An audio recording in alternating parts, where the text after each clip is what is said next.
Hello friends, मैं CA Purushottam Agarwal. CA inter, CMA inter, CA final और CMA final में costing subject का faculty. एक यूट्यूब पर हमने एक वीडियो सीरीज चालू कर रखी है जिसके अंतर्गत हम सभी theory, models, special case studies अच्छे से डिटेल में कवर कर रहे हैं उन सभी स्टूडेंट्स के लिए जो सेल्फ स्टडी करते हैं, और ताकि उनको एग्जाम में केस स्टडी के क्वेश्चन से डर ना लगे। चैप्टर चल रहा है प्राइसिंग डिसीजन, और प्राइसिंग डिसीजन चैप्टर का ये लेक्चर नंबर 2 है। स्टडी मैट से इसको हम पढ़ रहे हैं, तो आप पेज नंबर 7.9 स्टडी मैट पे निकाल लीजिए। ICAI का स्टडी मैट निकाल लीजिए, strategic cost management and performance evaluation, page number 7.9। Page number 7.9 बहुत ही अच्छे से डिटेल में हर एक पॉइंट को प्रैक्टिकली समझते हुए, प्रैक्टिकल इम्प्लीकेशन देखते हुए हम इन थ्योरीज को, मॉडल्स को डिस्कस करते हैं डिटेल के अंदर। तो study mat page number 7.9 point है आपका प्राइस कस्टमाइजेशन। इसका मतलब होता है different price for same product depending upon different situation. Different price for same product depending upon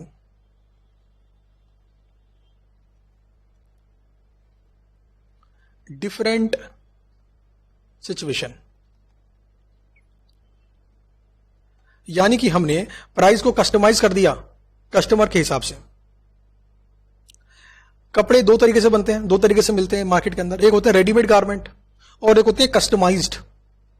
readymade garment के अंदर कपड़े नाप के अकॉर्डिंग खरीदे जाते हैं। जैसे वेस्ट साइज 30 है, 32 है, 28 है, उसके अकॉर्डिंग कपड़े खरीदना है ना।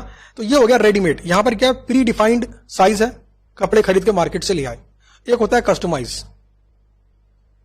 जो नॉर्मली आपके पिताजी करवाते होंगे। अगर आप उनको बोलो कि चलो पापा मॉल में चलते हैं, आपके लिए कोट पैंट शर्ट लेके आते हैं रेडीमेड, तो मना कर देंगे। बोलेंगे यार बड़े ढीले ढाले होते हैं, यार मुझे फिट नहीं आते, मुझे उनमें अनकंफर्टेबल फील होता है। चले काम करते हैं, हम एक टेलर के पास चलते हैं और उसके पास जाकर हम कपड़ों को मेरे एक्चुअल नाप के अकॉर्डिंग सिलवाते हैं। तो इसे बोलते हैं कस्टमाइज्ड सर्विस, यानी कस्टमर के हिसाब से सर्विस को माउल्ड कर देना।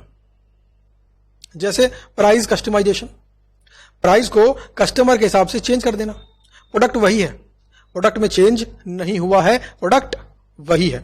तो 4 पॉइंट है जिसके बेस पर प्राइस को कस्टमाइज किया जाता है। सबसे पहला प्रोडक्ट है आपका, सबसे पहला बेसिस है आपका प्रोडक्ट लाइन, यानी कि जिस सेगमेंट के अंदर प्रोडक्ट बेच रहे हो वहां का कस्टमर क्या डिमांड करता है। एग्जाम्पल के लिए बात करता हूं, mobile phone segment. Mobile phone segment के अंदर कस्टमर नए नए मॉडल्स, नए नए फीचर्स चाहता है।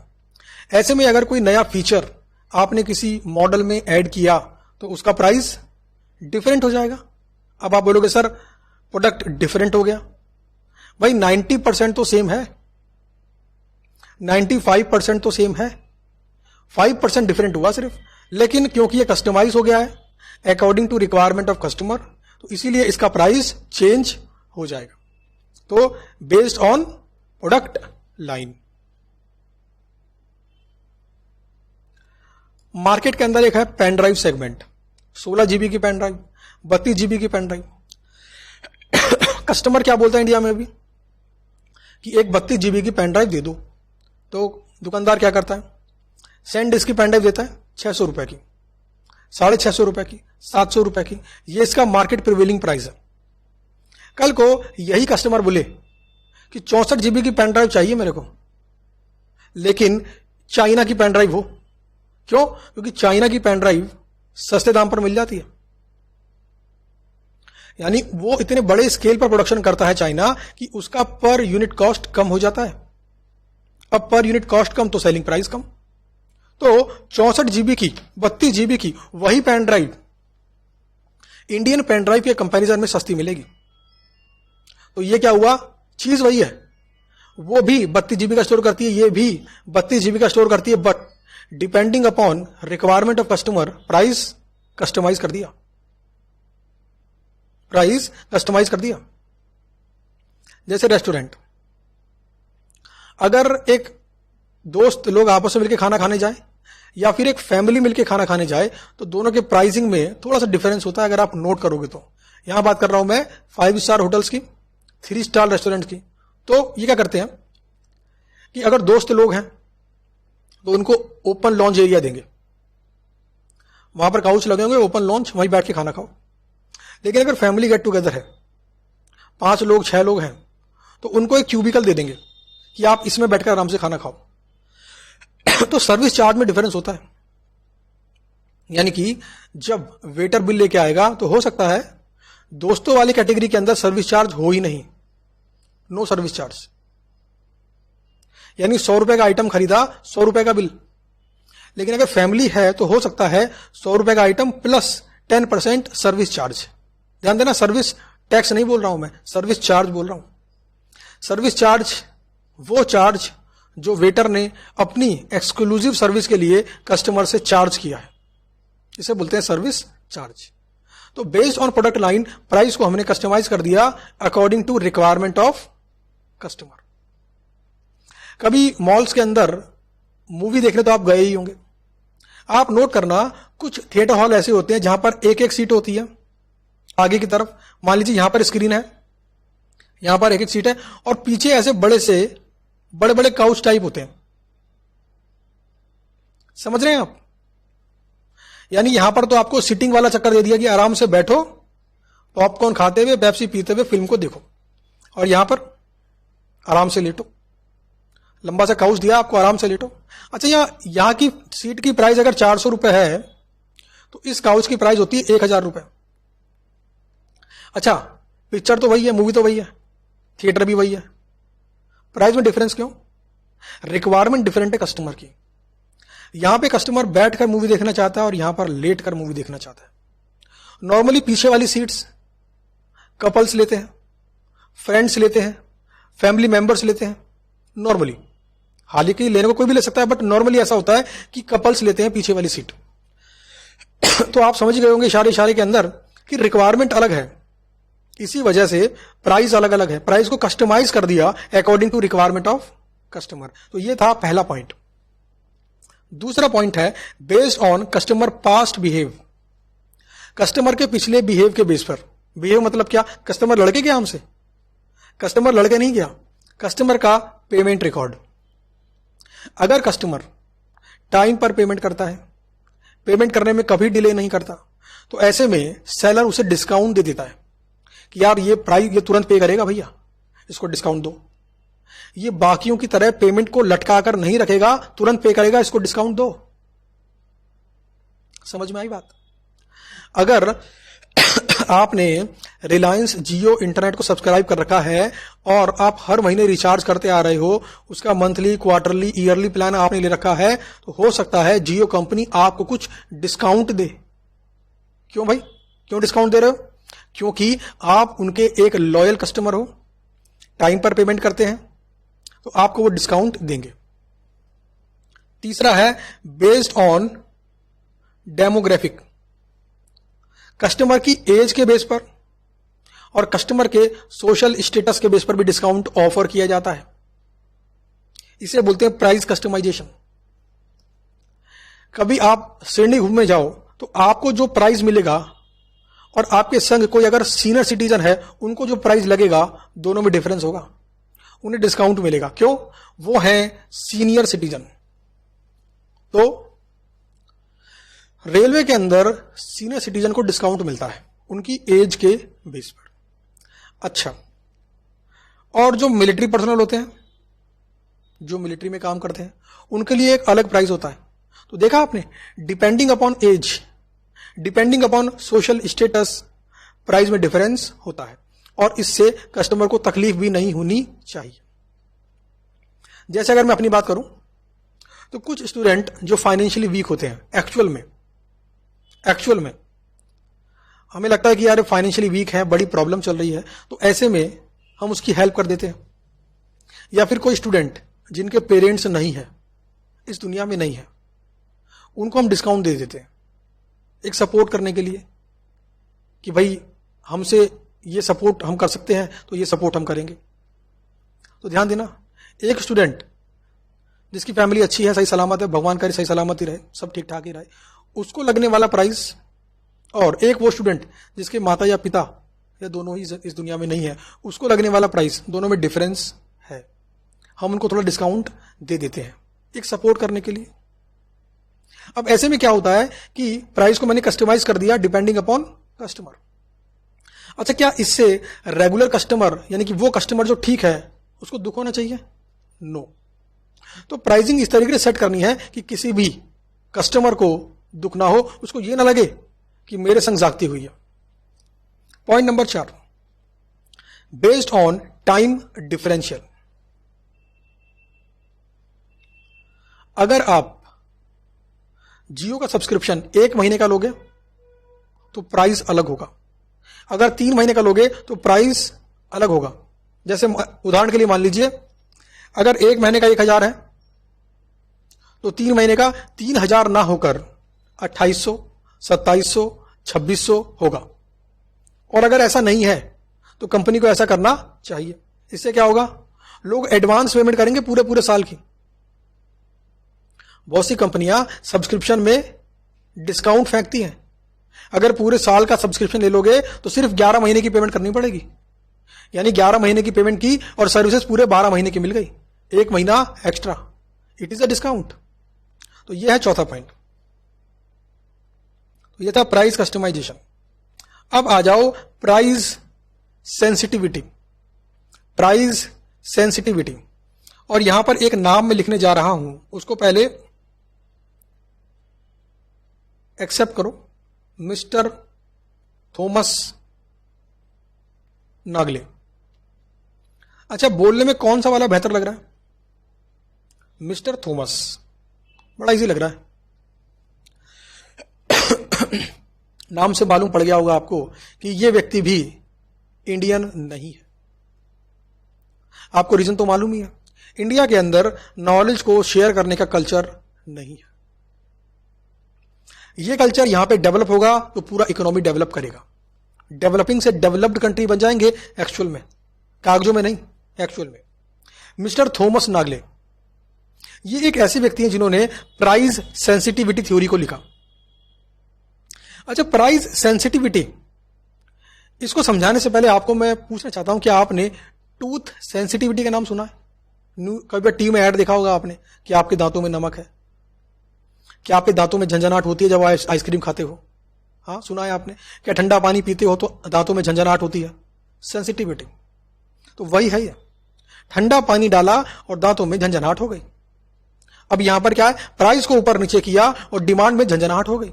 प्राइस सेंसिटिविटी, समझ में आई बात? प्राइस को ऊपर नीचे किया और डिमांड में झंझनाहट हो गई, इसी को बोलते हैं प्राइस सेंसिटिविटी एनालिसिस। प्राइस को ऊपर या नीचे करने से डिमांड में कितना असर पड़ेगा, इस बात को चेक करना, इसी को बोलते हैं प्राइस सेंसिटिविटी। बेसिकली इसके अंदर हम करते हैं study. We study the impact on demand. Demand पर क्या इंपैक्ट पड़ेगा इफ प्राइस इज चेंज्ड। अब देखो, चेंज के अंदर दोनों बातें ही है, इंक्रीज भी है और डिक्रीज भी है। ठंडा पानी पीने से दांतों में झंझनाहट हो जाती है तो डॉक्टर ठंडा पानी पिलाकर चेक करता है कि भैया ये जो पेशेंट मेरे सामने बैठा है इसके दांतों में कितनी झंझनाहट है, यानी कितना काम करना पड़ेगा। ऐसे ही प्राइस को ऊपर नीचे करके कंपनी चेक करती है कि डिमांड में कितनी झंझनाहट हुई, डिमांड कितनी ऊपर नीचे हुई, ताकि वो प्राइस डिसाइड कर सके। छोटा सा एग्जांपल, प्राइस बढ़ाने पर भी डिमांड कम नहीं हुई, क्या इंडिकेट करता है? इसका मतलब है कि कंपनी के प्रोडक्ट में दम है। प्राइस बढ़ाने पर भी डिमांड में कमी नहीं हुई, इससे पता पड़ गया प्राइस को बढ़ा सकते हैं। यही है प्राइस सेंसिटिविटी एनालिसिस। इसके बारे में मिस्टर थॉमस ने बताया।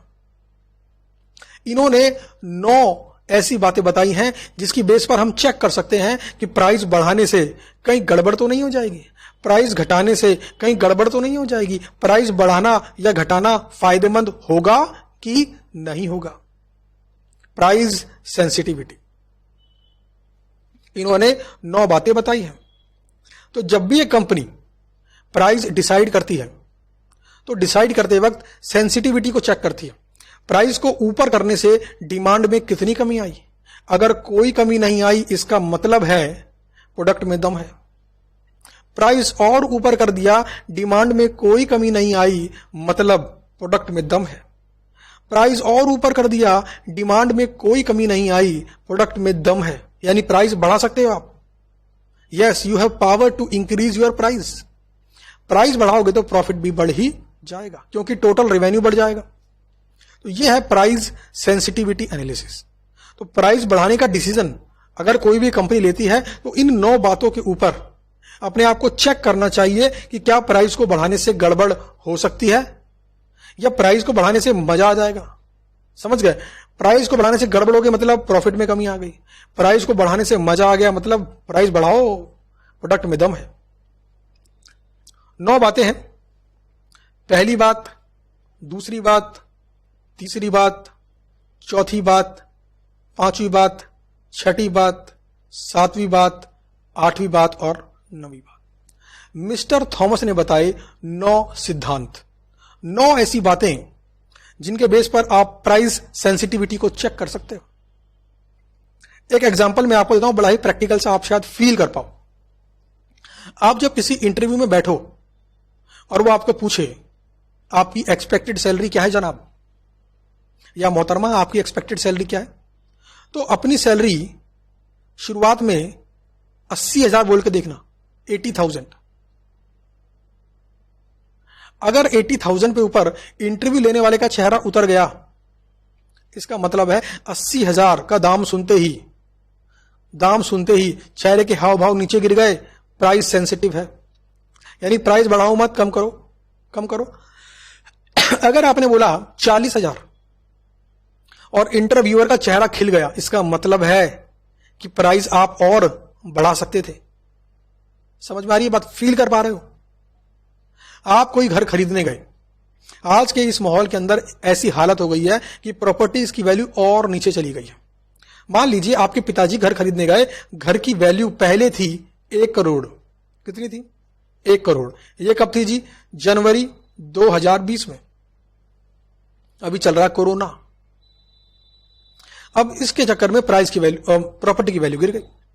अब जो सेलर है वो चाहता है घर बिक जाए, क्योंकि उसकी हालत टाइट है, पैसे नहीं है उसके पास, घर बेचना चाहता है। क्या करेगा वो? प्राइस कम करेगा। मान लो उसने आपके पिताजी को बोला 80 लाख रुपए है डिमांड, 80 लाख। अब आपके पापा के संग आप जाओ, जब मीटिंग चल रही हो, नेगोशिएशन चल रहा हो, आप छूटते ही बोल दो 40 लाख में दोगे क्या? और जब आप 40 लाख में दोगे क्या ऐसा बोल रहे हो, तो सेलर के एक्सप्रेशंस पर नजर गड़ा के रखो। आपको पता पड़ेगा जो प्राइस आपने बोला है वो कितना सेंसिटिव है।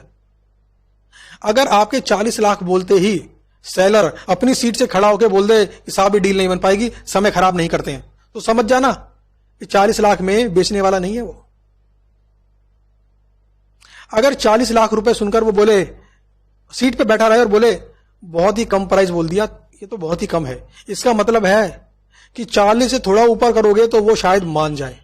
तो उसकी बॉडी लैंग्वेज को, उसकी सेंसिटिविटी को पकड़कर आप एक बेस्ट प्राइस पर पहुंचने की कोशिश कर रहे हो। इसे बोलते हैं प्राइस सेंसिटिविटी एनालिसिस।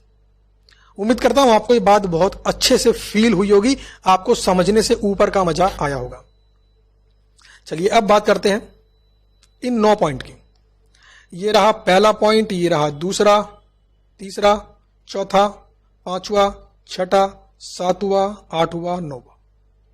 अच्छा, प्राइस सेंसिटिविटी की बात करने से पहले आपको बता दूं कि हम ये चेक करते हैं कि प्राइस सेंसिटिविटी लो है या हाई है।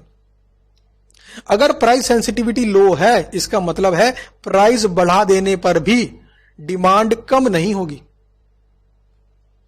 प्राइस सेंसिटिविटी लो है,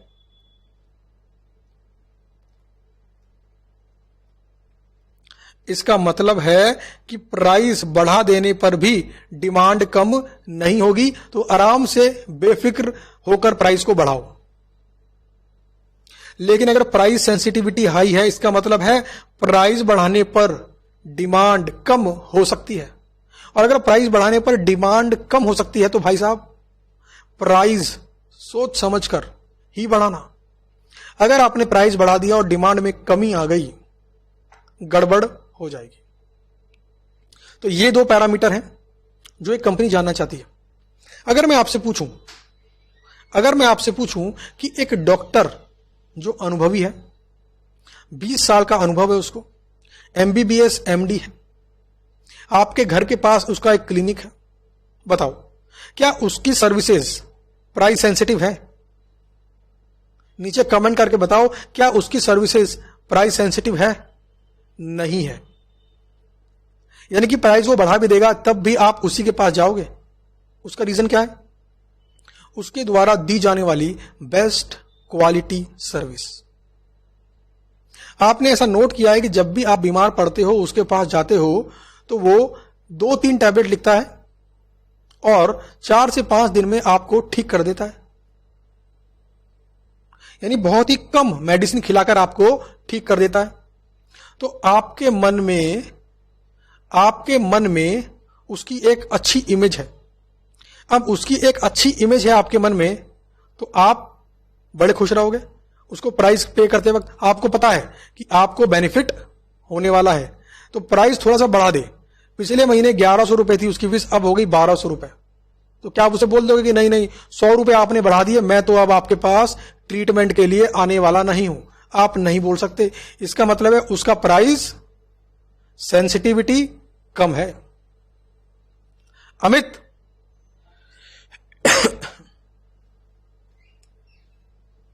यार अब पीपीटी नहीं बदल रहा, पीपीटी हिला दे। वैसे तो पीपीटी मेरे पास यहां पर भी, फिर भी हिला दे ताकि आगे तक जुड़ जाएगा।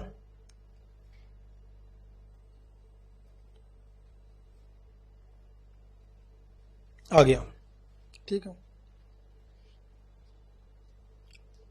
दूसरा कट है। तो ये 9 बातें हेल्प करेंगी इस बात को डिसाइड करने में कि प्राइस सेंसिटिविटी है कि नहीं है। सबसे पहला पॉइंट है यूनिक वैल्यू इफेक्ट। अगर आपका प्रोडक्ट यूनिक है, मार्केट में ऐसा कोई सिमिलर प्रोडक्ट नहीं है, आपके प्रोडक्ट के अंदर बेहतर क्वालिटी है, आपकी सर्विस में दम है, तो भाई साहब आपके प्रोडक्ट की लो सेंसिटिविटी है, लो प्राइस सेंसिटिविटी है। यानी प्राइस को बढ़ा लो, कस्टमर पे करेगा। Unique value. अगला पॉइंट है सब्स्टिट्यूट अवेयरनेस इफेक्ट।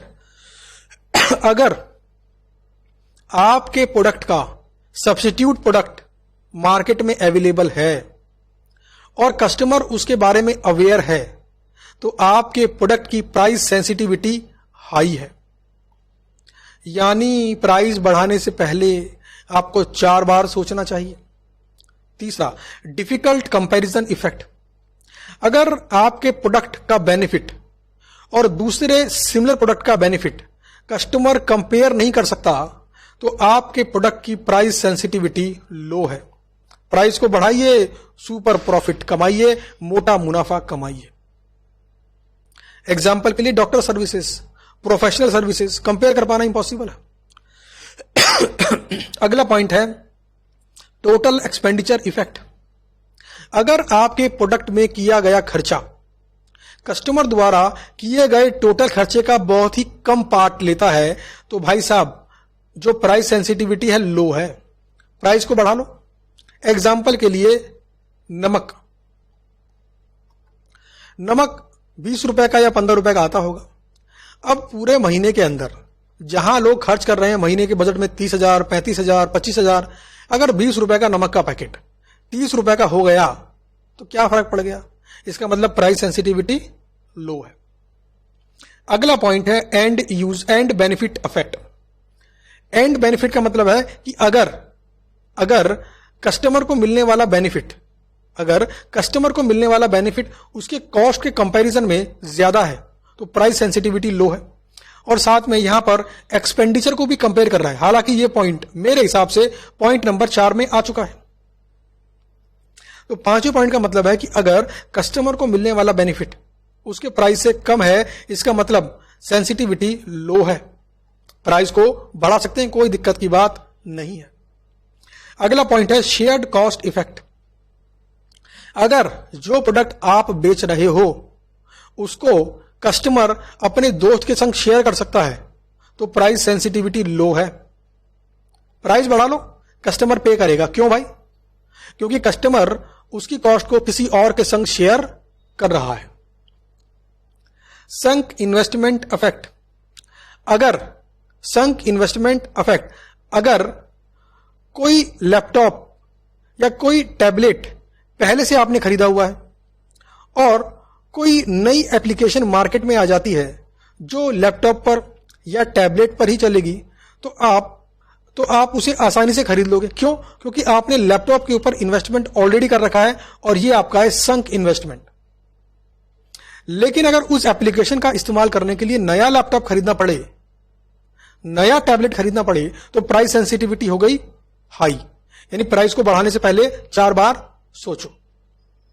यहां पर मैंने दोनों बातें बोली, लो भी बोली, हाई भी बोली। आपको मैं एक प्रैक्टिकल एग्जांपल से इस बात को समझाता हूं। देखिए, जो क्लासेस हम देते हैं उस क्लासेस को हम, मतलब मैं सभी टीचर्स की बात कर रहा हूं, जो क्लासेस हम सब फैकल्टीज लोग देते हैं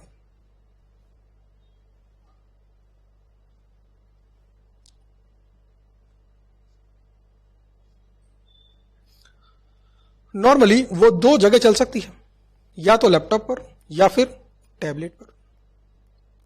अच्छा, कुछ फैकल्टी हैं जो टैबलेट पर भी क्लासेस ऑफर करते हैं।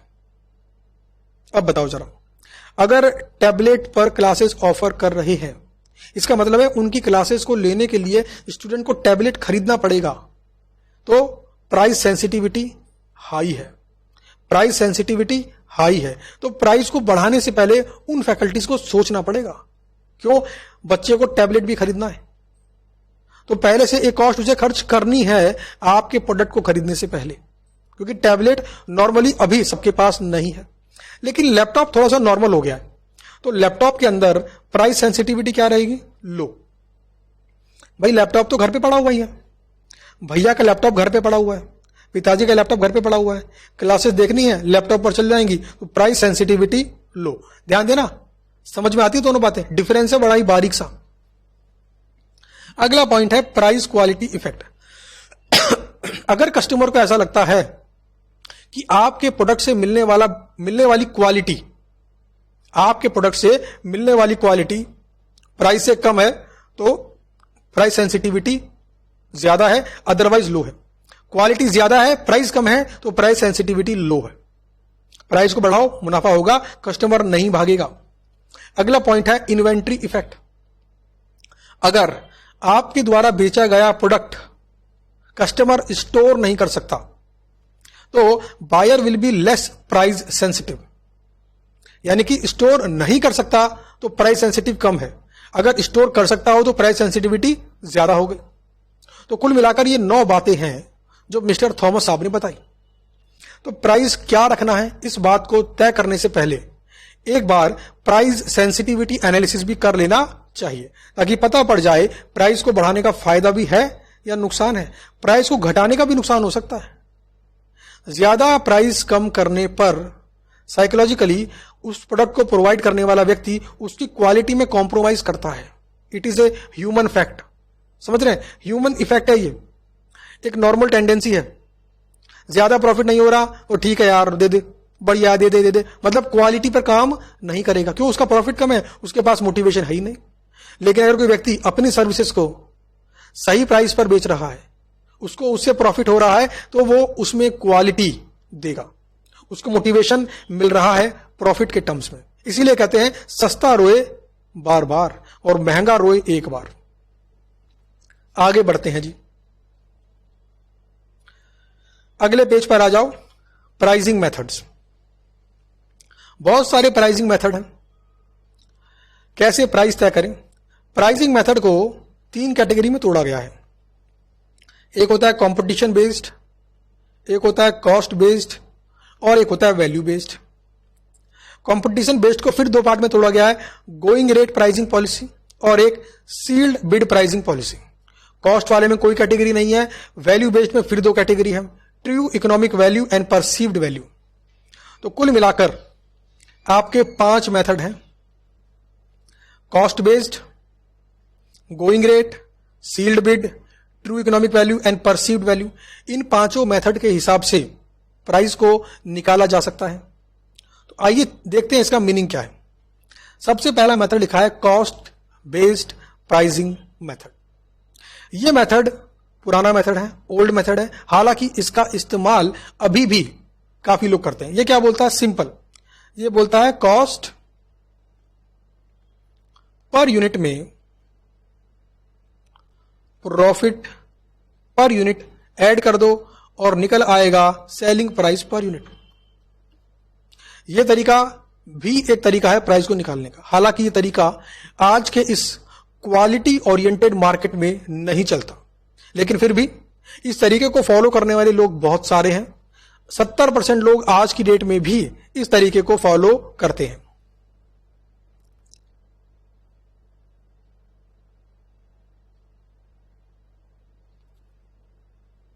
दूसरा तरीका है आपका going rate pricing policy. Going rate का मतलब है sell at market prevailing price. जिस प्राइस पर बाकी लोग बेच रहे हैं उसी प्राइस पर बेच दो, यानी कि अपना दिमाग मत लगाओ। जिस प्राइस पर बाकी लोग बेच रहे हैं बेचते जाओ। क्या बोलूं उसे मैं?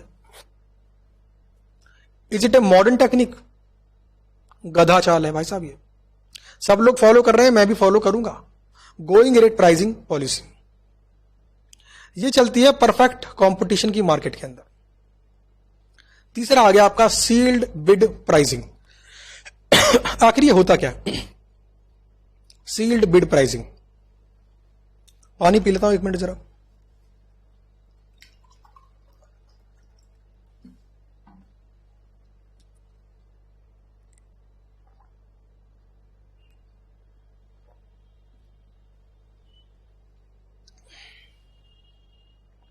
बिड माने होता है ऑफर प्राइस।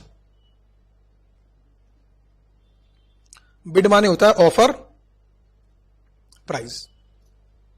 बड़ी बड़ी कंपनियां कुछ खरीदने के लिए मार्केट में एडवर्टीजमेंट करती हैं, समझे? जब आपको और मुझे खरीदना तो हम क्या करते हैं? हम मार्केट में सेलर के पास जाते हैं, खरीद के ले आते हैं। हम टीवी में ऐड नहीं देते, हम न्यूज़पेपर में ऐड नहीं देते कि हमें ये खरीदना है, हमें वो खरीदना है। लेकिन ये जो बड़ी बड़ी कंपनियां हैं, जैसे बात करूं भेल कंपनी की, तो ये कंपनियां जब कुछ खरीदना चाहती हैं, कोई रॉ मटेरियल, कोई पार्ट, कोई आइटम, तो ये दुकानों पर नहीं जाते, ये न्यूज़पेपर में ऐड निकाल देते हैं, एडवर्टीजमेंट। वहां पर ये बता देते हैं कि साहब हमें ये फलाना आइटम इतनी इतनी क्वांटिटी में इस साल के आखिरी तक चाहिए। अगर आप ये आइटम बेचते हो तो हमें अपना ऑफर प्राइस सबमिट करो, यानी कि हमें बताओ कि किस प्राइस पर आप हमें ये आइटम दे सकते हो। तो होता क्या है, जो लोग उन आइटम्स को बेचते हैं, जब वो सुबह सुबह अखबार पढ़ते हैं, उन्हें पता लगता है कि बीएचईएल कंपनी ने बल्क बाइंग करनी है और उन्होंने इस प्रकार के सभी सेलर से एक ऑफर प्राइस मांगा है, तो इनके मन में क्या बात आएगी कि काश ये बीएचईएल कंपनी का ऑफर मुझे मिल जाए, काश ये बीएचईएल कंपनी का ऑर्डर मुझे मिल जाए। तो इस काश को सच करने के लिए क्या करना पड़ेगा? आपको एक ऐसे प्राइस पर इन प्रोडक्ट को सप्लाई करना होगा कि मार्केट में कोई और उस प्राइस पर इनको सप्लाई ना कर पाए। यानी कि आपको एक ऐसे प्राइस पर देना होगा कि वो प्राइस बीएचईएल कंपनी के लिए लोएस्ट प्राइस हो। ठीक बात है, एग्री करते हैं? अच्छा, ये प्राइस कैसे दें बीएचईएल कंपनी को? तो भाई साहब, अपना प्राइस एक पेपर पे लिखकर उसको फोल्ड करके एनवेलप में डालकर एनवेलप को चिपकाकर प्रॉपर तरीके से बंद करके टेप लगाकर, ताकि कोई बीच में फाड़ ना दे, इसको बिल्कुल सील्ड पैक करके पोस्ट कर दो। और ये बीएचईएल कंपनी के उन अधिकारियों के पास पहुंच जाएगा जो कंपेयर करेंगे अलग अलग सेलर से आने वाली ऑफर प्राइस को और चूज करेंगे उस एक सेलर को जिससे ये खरीदना चाहेंगे। देखा आपने, जब खरीदार बड़ा होता है तो सेलर खरीदार तक पहुंचता है, जब खरीदार छोटा होता है तो खरीदार सेलर तक पहुंचता है। जब आपको अपने घर के लिए ब्रेड लेना होता है, मक्खन का पैकेट लेना होता है, तो आप पहुंचते हो सेलर के पास। कल को आप बहुत बड़े बन गए, आपकी कंपनी बहुत बड़ी हो गई, अब आप बड़े लेवल पर कुछ काम करते हो, आपको चाहिए एक रॉ मटेरियल। तो भाई साहब, आपको वो रॉ मटेरियल बेचने के लिए बड़ी बड़ी कंपनियां आपको अपना ऑफर प्राइस सबमिट करेंगी, और जिस एनवेलप में वो प्राइस लिख कर सबमिट करेंगी उसी को बोलते हैं सील्ड बिड प्राइसिंग मॉडल। तो समझ में आ गया आपको सील्ड बिड प्राइसिंग मॉडल कि आखिर ये मॉडल होता क्या है और ये कब एक कंपनियां चूज करती हैं। 3 मेथड पढ़ लिए जी हमने। अब आते हैं मेथड नंबर 4, आज के जमाने का मेथड, फ्यूचरिस्टिक मेथड। भविष्य में यह मेथड फॉलो होगा इंडिया में भी, इसको ध्यान से समझना है। यह क्या बोलता है कि प्राइस वो प्राइस हो जो कस्टमर की वैल्यू के बराबर हो, कस्टमर को मिली वैल्यू के बराबर हो। यानी कि हमारा प्रोडक्ट कंज्यूम कर लेने के बाद कस्टमर को जो वैल्यू मिलती है उस वैल्यू के बराबर हो हमारा प्राइस। सही बात है। देखो, प्राइस ज्यादा हो, वैल्यू कम हो, कस्टमर नहीं खरीदेगा। प्राइस कम हो, वैल्यू ज्यादा हो, कस्टमर खरीदेगा। As a company, as a seller, हमारा ऑब्जेक्टिव क्या है कि प्राइस वैल्यू के बराबर हो, प्राइस वैल्यू के बराबर हो। अब सवाल यह होता है कि वैल्यू आखिर निकाली कैसे जाए, वैल्यू आखिर निकाली कैसे जाए। तो वैल्यू निकालने का फॉर्मूला तो आपको दिख ही रहा है। यह फॉर्मूला बना कैसे, यह मैं बताऊंगा आपको। फॉर्मूला पढ़कर तो कोई भी सुना देगा, फॉर्मूला कैसे बना यह बताऊंगा मैं आपको। मान लीजिए मार्केट में एक व्यक्ति टीवी एलईडी बेच रहा था और यह एलईडी था मान लो 80,000 रुपए का। यह एलईडी मार्केट में बिक रहा था, कंपनीज इस एलईडी को आराम से बेच रही थी, लोग खरीद भी रहे थे। आपके मन में आया कि आप भी एक एलईडी निकालकर मार्केट में लॉन्च करेंगे। अब सवाल यह हुआ कि यार प्राइस क्या रखें, कैसे पता करें कि कस्टमर को मेरे प्रोडक्ट से क्या वैल्यू मिलेगी, कैसे पता करें। तो आपने अपना प्राइस तय करने के लिए दूसरी टीवी कंपनी के प्राइस को स्टडी किया, उसके प्रोडक्ट फीचर्स को स्टडी किया। आपने देखा कि जो ये टीवी है, ये टीवी जब कस्टमर यूज करता है तो उसके जो बच्चे जब टीवी देखते हैं तो उनकी आंखों में कुछ प्रॉब्लम हो जाती है, उनको मोटे मोटे चश्मे लग जाते हैं। और मान लीजिए घर में अगर 5 मेंबर हैं और पांचों को मोटे मोटे चश्मे लग गए तो मान लीजिए साल का खर्चा है 5,000। एक व्यक्ति का आंख दिखाने का, डॉक्टर को आंख दिखाना मतलब किसी को डांटना नहीं है भाई। डॉक्टर के पास गए, डॉक्टर को अपनी आईज दिखाई, चेक करवाई और स्पेक्स बनवा लिया, चश्मा बनवा लिया, खर्चा आया 1,000 रुपए। ऐसे अगर 5 मेंबर एक घर के ऑन एन एवरेज इस टीवी को देखकर एडिशनल खर्च करते हैं 5,000 रुपए चश्मे के ऊपर, तो आपको बात समझ में आ गई कि अगर मैं एक ऐसा टीवी बना दूं जिससे निकलने वाली रोशनी कस्टमर की आंखों पर नेगेटिव इंपैक्ट ना दे, तो कस्टमर के ये 5,000 रुपए बच जाएंगे। कस्टमर के ये 5,000 रुपए बच जाएंगे। तो अब बताओ क्या होगा आपके टीवी का प्राइस। तो सिंपल सी बात है, 80 में तो सिमिलर बिक रहा है, आप दे रहे हो 5,000 का बेनिफिट, यानी कि 80 + 5। आपके प्रोडक्ट का प्राइस होना चाहिए 85,000, वैल्यू के बराबर है। हाँ, वैल्यू को निकालना, अपने आप में एक एनालिसिस है, एक ऑब्जर्वेशन है कि जो डिफरेंट परफॉर्मेंस आपका प्रोडक्ट कस्टमर को दे रहा है, उससे कस्टमर का क्या फायदा हो रहा है। फायदे की वैल्यू प्लस प्रोडक्ट की कॉस्ट, दोनों को ऐड कर दो, बन गया आपका ट्रू इकोनॉमिक वैल्यू। समझ में आई बात? ट्रू इकोनॉमिक वैल्यू, समझ में आई? एक और एग्जांपल देता हूं मैं यहां पर, आपको समझ में आएगी बात। मान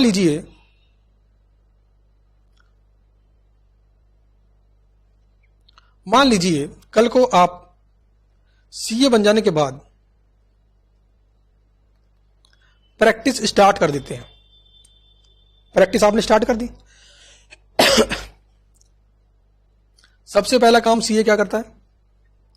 लोगों की आईटीआर भरता है, आईटीआर इनकम टैक्स रिटर्न।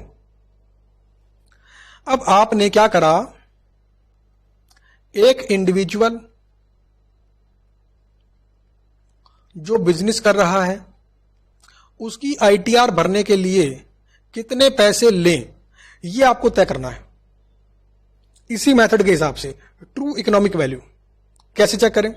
तो आपने चेक किया कि अभी मार्केट में जो लोग आईटीआर भरते हैं वो कितने पैसे चार्ज कर रहे हैं। तो आपको पता पड़ा कि आईटीआर भरने के मान लो 5,000 रुपए चार्ज कर रहे हैं। लेकिन आईटीआर भरने वाले ये सीए साहब अब पढ़ाई नहीं करते। एक बार सीए बन गए, उसके बाद इन्होंने इनकम टैक्स की बुक को पढ़ना छोड़ दिया है। कोई भी काम करने से पहले अपने दोस्त को फोन मिलाकर पूछते हैं कि यार बता इसमें क्या करूं, उसमें क्या करूं। कुल मिलाकर बात यह है कि अपने क्लाइंट की आईटीआर भरने के अंदर ये सीरियस नहीं है। कहने के लिए चार्टर्ड अकाउंटेंट हैं, काम करते हैं अकाउंटिंग वाला, यानी अपने क्लाइंट के लिए सोचते नहीं कि उसे क्या फायदा होगा। इनका ये क्लाइंट जो बिजनेसमैन है, जो ये इंडिविजुअल है, ये इनकम टैक्स लॉ नहीं जानता है। तो डीम्ड प्रॉफिट के बेस पर इसका टैक्स लायबिलिटी कम हो सकती है। लेकिन ये सीए साहब पढ़ने लिखने में यकीन नहीं रखते। ये नहीं पढ़ते कि क्लाइंट को क्या बेनिफिट होगा। ये तो बस उसका पीएल लिया और टैक्स जमा कराओ, बात खत्म। तो आपने देखा कि ये जो सीए साहब हैं दूसरे वाले, ये जो पुराने थक गए हैं जो अब, ये पढ़ते नहीं है। और इनके ना पढ़ने के चक्कर में एक बेनिफिट है डीम्ड प्रॉफिट वाले सेक्शन के ऊपर, जो इस क्लाइंट को मिल सकता है। आपको पता है एक सेक्शन है इनकम टैक्स के अंदर, जहां पर अगर अपने बिजनेस को शो करें, उसकी लिमिट्स के अंदर अगर ये आते हैं तो एक सर्टेन परसेंटेज के बेस पर अगर अपने प्रॉफिट को डिक्लेयर करें तो इनको अकाउंट्स बनाने की रिक्वायरमेंट ही ना हो। और जिस अकाउंट्स को बनाने के ये सीए साहब 15,000 रुपए अलग से लेते हैं। सोचो आपको क्या पता पड़ गया। आप इस क्लाइंट के पास जाओ और इनको बता दो कि आप क्या लोगे। आप लोगे 5,000 रुपए तो लोगे आईटीआर के, और 10,000 रुपए लोगे आप अकाउंट, 10,000 रुपए लोगे आप एडिशनल, 10,000 रुपए लोगे आप एडिशनल। आप कितने मांग रहे हो? 15। और वो पहले कितने पे कर रहे थे? 20,000। आप क्या बेनिफिट दे रहे हो उनको? आप उनको ये बोलोगे कि मैं डीम्ड प्रोविजन के तहत आपकी आईटीआर भर के आपको अकाउंट्स मेंटेन करने के झंझट से बाहर निकाल दूंगा। इससे आपको 15,000 रुपए का फायदा होगा। अभी जो अकाउंटिंग चार्ज के नाम पर आप मिस्टर बी को 15,000 रुपए देते हो, वो आपको देने नहीं पड़ेंगे। Value of performance differential. तो ये सुनते ही ये जो बिजनेसमैन है क्या बोलेगा, सही बात है भाई, मेरे 15,000 बच रहे हैं, यहां मुझे देने पड़ रहे हैं टोटल 15, वहां देने पड़ रहे थे टोटल 20। अब सोचो 15 बच रहे हैं लेकिन 10,000 रुपए एडिशनल मांग रहा है ये सीए, तो क्या ये देगा कि नहीं देगा? ये देगा। क्यों? अकाउंट्स मेंटेन करने का झंझट खत्म। 5,000 नेट सेविंग है इस कस्टमर की, कि जो मिस्टर बी जो थे अकाउंट्स इसके मेंटेन कर रहे थे। अब यहां पर अकाउंट मेंटेन नहीं करना पड़ेगा, अकाउंटिंग के चार्ज बच गए, टेंशन बच गई कि बार बार अकाउंट्स को मेंटेन करो। तो ये है ट्रू इकोनॉमिक वैल्यू, जिसके बेस पर हम price of product, price of services निकालते हैं। तो ये बहुत ही प्रैक्टिकल तरीके से आपको मैंने बता दिया, जिससे आप प्राइस निकाल सकते हो और कॉम्पिटिटर से कॉम्पीट कर सकते हो, बशर्ते है कि आपको वैल्यू ऑफ डिफरेंशियल परफॉर्मेंस निकालना आता हो। यह था मेथड नंबर 4। इसके बाद है मेथड नंबर 5। मेथड नंबर 5 के अंदर पूरी की पूरी प्राइसिंग वैल्यू के बेस पे करते हैं। मेथड नंबर 4 में cost plus value of differential performance, लेकिन यहां पर सिर्फ और सिर्फ वैल्यू, सिर्फ और सिर्फ वैल्यू। अगर देखो समझाता हूं आपको, सीए फाइनल है, सीए फाइनल, इसमें 8 सब्जेक्ट हैं, 8 सब्जेक्ट हैं।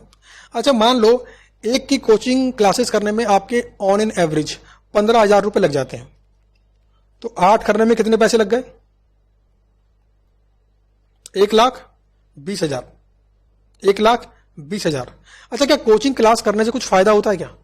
हां जी, फायदा तो होता है, क्योंकि एक फैकल्टी अपने एक्सपीरियंसेस को, अपनी सारी नॉलेज को बहुत ही सिंपल और अच्छी और टू द पॉइंट लैंग्वेज के अंदर आपको समझा देता है, आपको फील करवा देता है कि आखिर ये टॉपिक क्या कह रहा है। तो कुछ स्टूडेंट बोलते हैं कि सर ये 1,20,000 बहुत ज्यादा है, तो आओ मैं इस बात को आपको समझाता हूं कि कैसे ये ज्यादा नहीं है। अच्छा कोचिंग क्लास करने से क्या लगता है आपको, एक अटेम्प्ट बच सकता है क्या? अगर सभी स्टूडेंट सेल्फ स्टडी करें या फिर कोचिंग क्लास करें, तो क्या दोनों में एक अटेम्प्ट की बचत मान सकता हूं कम से कम? हां जी बिल्कुल मान सकते हैं। तो अगर एक अटेम्प्ट सेल्फ स्टडी करने वाला फालतू लगा गया, तो उस एक अटेम्प्ट के अंदर, उस 6 महीने के अंदर कितना नुकसान कर लेगा वो अपना? अगर महीने की तनख्वाह में 1 लाख भी लगा लूं, तो 6 महीने के अंदर वो 6 लाख रुपए का नुकसान कर लेगा। ये कौन है? सेल्फ स्टडी करने वाला। अच्छा 6 लाख का नुकसान करें या 1,20,000 खर्च करें, बताओ कौन सा वाला प्रॉफिटेबल है? करो दोनों को कंपेयर, 6 लाख का खर्चा, 1,20,000 का खर्चा, कौन सा वाला प्रॉफिटेबल है? कम खर्चा करो, ये ज्यादा प्रॉफिटेबल है। समझ में आती बात कि डिसीजन कैसे ले रहा हूं मैं? ऐसे ले रहा हूं मैं डिसीजन। अच्छा क्या सेल्फ स्टडी करके एग्जाम क्वालिफाई कर पाना इंपॉसिबल है? पॉसिबल तो है, लेकिन अगर एक भी अटेम्प्ट एक्स्ट्रा लग गया, तो आपने इस 1,20,000 को बचाकर अपना फायदा नहीं किया, नुकसान कर दिया।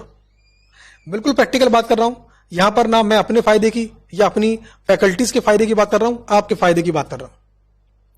मेरा छोटा भाई जब सीए कर रहा है, तो उसको भी मेरी यही सलाह है कि भाई क्लासेस कर, क्योंकि एक अटेम्प्ट भी एक्स्ट्रा लग गया सेल्फ स्टडी के चक्कर में, तो उससे होने वाला नुकसान इस खर्चे से बहुत ज्यादा है। तो ये क्या है? Value, perceived value. तो अगर मैं एज ए फैकल्टी चेक करूं कि इन 6 महीने की वैल्यू आपके लिए क्या है, तो कितनी वैल्यू है आपके लिए इन 6 महीने की? 6 लाख। अगर इस वैल्यू का 50% भी फैकल्टीज आपसे चार्ज करें, यानी कि 3 लाख रुपए भी आपसे चार्ज करें, तो क्या आप नहीं दोगे? तब भी आपको देना चाहिए और तब भी आप दोगे। क्यों? 3 लाख डिवाइड बाई 8 करो जरा, 37,500 पर सब्जेक्ट। यह परसीव्ड वैल्यू मेथड से निकाला गया प्राइस पर सब्जेक्ट। समझ पा रहे हो बात को? तो इस बात को प्रैक्टिकली समझाने का मेरा मतलब था कि आप समझ पाओ कि कैसे कैसे हमें डिसीजन लेना होता है। अब सोचो, कुछ स्टूडेंट तो इस 15,000 की फीस के अंदर भी डिस्काउंट डिस्काउंट डिस्काउंट सोचते रहते हैं, सस्ता खरीद लेते हैं, नुकसान उठा जाते हैं।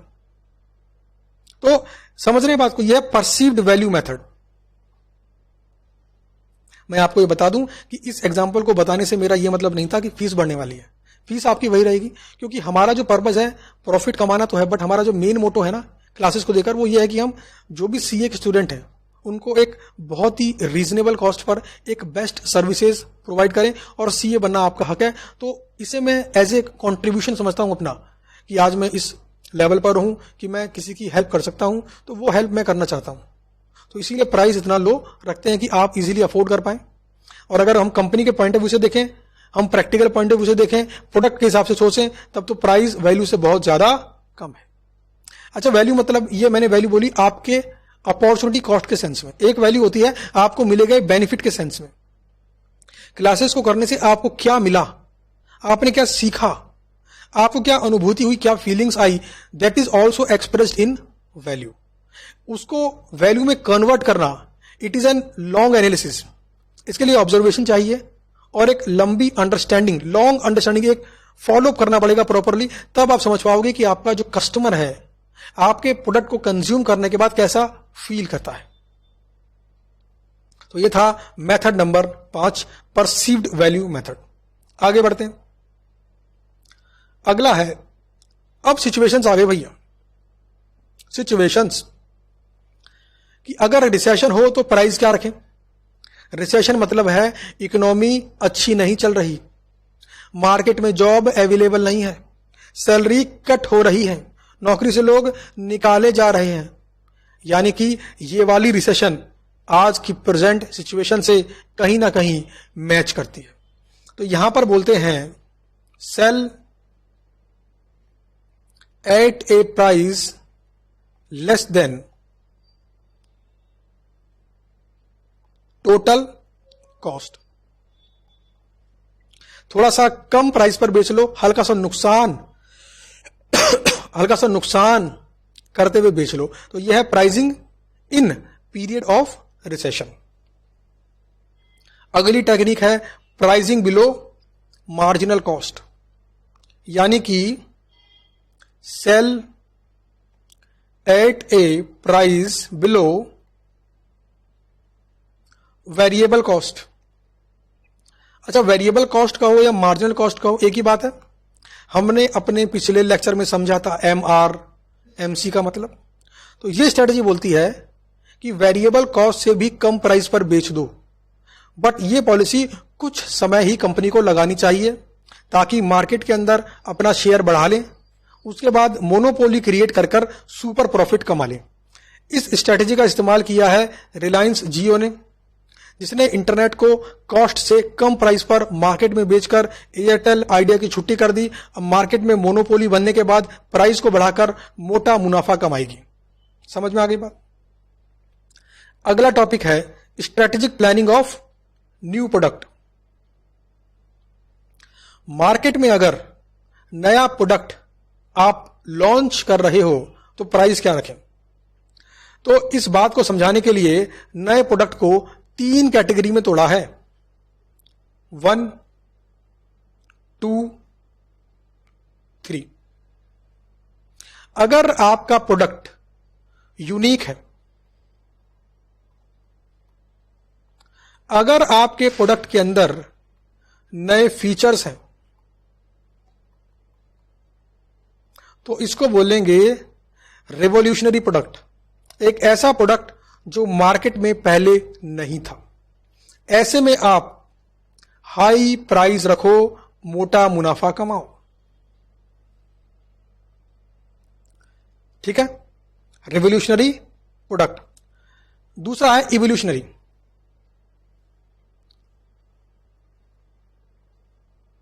दूसरा है इवोल्यूशनरी, यानी कि अपग्रेडेड प्रोडक्ट है। अपग्रेडेड प्रोडक्ट है यानी कि ऐसा प्रोडक्ट मार्केट में पहले भी अवेलेबल था, लेकिन आपने उसको अपग्रेड कर दिया, उसके अंदर कुछ एडिशनल फीचर डाल दिए,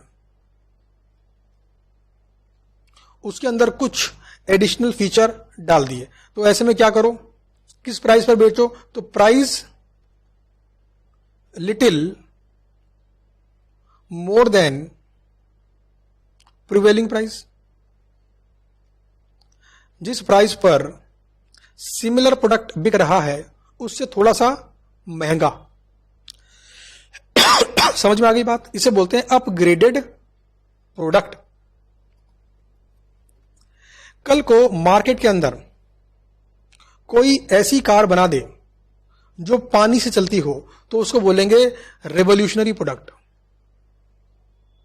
रिवोल्यूशनरी प्रोडक्ट। इवोल्यूशनरी मतलब एक प्रोडक्ट ऑलरेडी मार्केट में बिक रहा था, आपने कुछ नए फीचर बस ऐड कर दिए।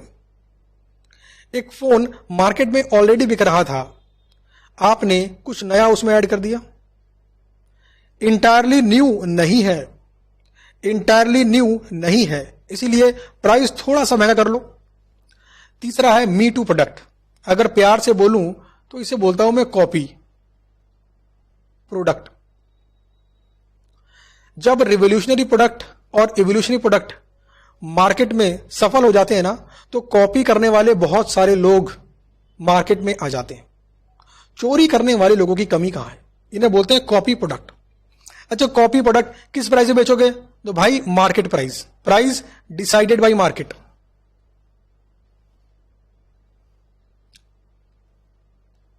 Price decided by market. तो एग्जाम में अगर आ जाए, बताओ रिवोल्यूशनरी है, इवोल्यूशनरी है या मी टू, बता सकते हैं आराम से। प्राइस क्या रखें, बता सकते हैं आराम से। तो ये था न्यू प्रोडक्ट वाले केस के अंदर प्राइसिंग को तय करना। अगले पेज पर आ जाओ। Skimming pricing policy. स्कीमिंग मतलब high price policy. High price policy जैसे एप्पल का आईफोन, वो इस पॉलिसी को इंप्लीमेंट करते हैं, स्कीमिंग प्राइसिंग पॉलिसी। मार्केट में लॉन्च करते ही प्राइस को इतना हाई कर दो कि कस्टमर उस प्रोडक्ट को खरीदने में अपना स्टेटस खोजे, प्रोडक्ट हिट हो जाएगा, प्रॉफिट मोटा हो जाएगा। जब कोई कस्टमर एप्पल फोन को खरीदता है तो उससे आप बाद में पूछना कि मेरे एंड्रॉयड फोन के अंदर और आपकी एप्पल फोन के अंदर क्या फर्क है, तो वो बोलेगा सिर्फ इस एप्पल का, बाकी कोई फर्क नहीं है। तो फिर क्यों खरीदा? क्योंकि एप्पल का है। यानी कि स्टेटस सिंबल, वो फोन को फोन के रूप में नहीं खरीद रहा, वो फोन को स्टेटस सिंबल के रूप में खरीद रहा है। तो एप्पल कंपनी फोन नहीं बेच रही, स्टेटस बेच रही है। समझ में आती है बात? अगला पॉइंट है पेनिट्रेशन प्राइसिंग पॉलिसी। इसको बोलते हैं lowest pricing policy.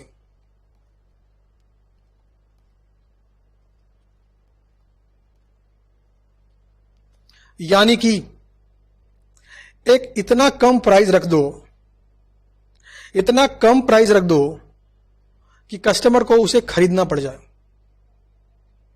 Low pricing policy. अच्छा, लो प्राइसिंग पॉलिसी कहां पे ज्यादा सुटेबल है? वहां पर जहां प्रोडक्ट प्राइस सेंसिटिव है, जहां पर प्रोडक्ट प्राइस सेंसिटिव है, हाई प्राइस सेंसिटिव है। प्राइस को हाई करते ही क्वांटिटी कम हो जाएगी डिमांडेड, और प्राइस को कम करते ही डिमांड बढ़ जाएगी। तो प्राइस को कम कर दो, डिमांड को बढ़ा लो। लोएस्ट प्राइसिंग पॉलिसी, तो यह है पेनिट्रेशन प्राइसिंग पॉलिसी। अगले पेज पे आ जाओ, product and product pricing and product life cycle.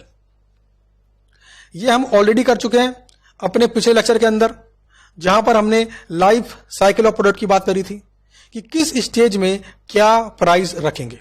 तो इसको हम ऑलरेडी कवर कर चुके हैं, पिछले लेक्चर्स आप देख सकते हैं। अब आ जाते हैं आखिरी टॉपिक पर। आखिरी टॉपिक है price adjustment policies. Price adjustment policies, अगर मैं इसे बोलूं डिस्काउंट गिविंग पॉलिसी, तो आपको बात समझ में आ जाएगी। वो तरीके जिसके बेस पर कस्टमर को डिस्काउंट देने की कोशिश करती है कंपनी, इसको बोलते हैं प्राइस एडजस्टमेंट पॉलिसी। वही है, देखो, कैश डिस्काउंट तुरंत पे कर रहा है हाथों हाथ, अच्छा इसे डिस्काउंट ऑफर कर दो। प्राइस डिस्क्रिमिनेशन, थोड़ा गरीब है इसे कम प्राइस पर दे दो, थोड़ा अमीर है पूरा प्राइस चार्ज करो। ये पॉलिसी लगाते हैं डॉक्टर्स लोग। जो बिलो पॉवर्टी लाइन वाले पेशेंट हैं उनसे थोड़ा कम प्राइस ले लिया।